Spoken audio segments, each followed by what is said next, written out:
years ago, September 11, 2001, nearly 3,000 people lost their lives as a result of a violent attack on our country. The historic events of September 11 were a series of coordinated suicide attacks by Al-Qaeda upon the United States of America.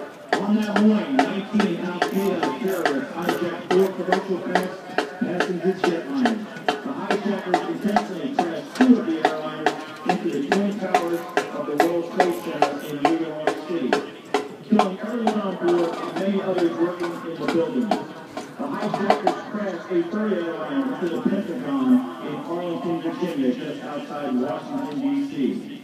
The 4th plane crashed into a field near Shanksville in rural Pennsylvania after some of its heroic passengers and flight crew attempted to retake control of the plane, which hijackers had redirected toward Washington, D.C. There were no survivors from any of the flights.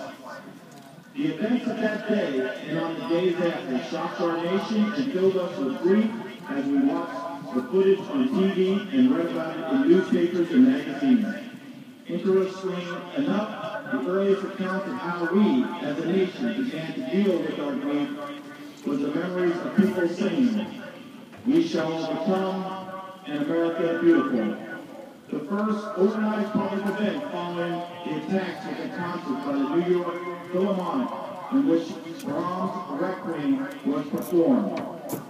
It was music that gave us the beginning of a sense of life that might go on. Music and all of the arts are a basic need of human survival. Music is one of the ways we make sense of our lives, one of the ways in which we express feelings when we have no words, a way for us to understand things with our hearts when we cannot with our minds. That is why art deserves to be an important part of every child's education.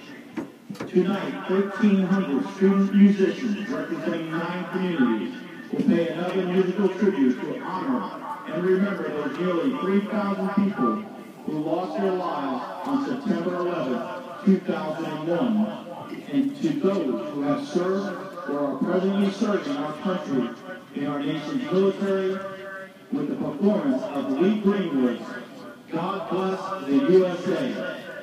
Would you please stand and observe a moment of silence for the victims of September 11, 2001, and for those who have served or are presently serving our country in our nation's armed forces.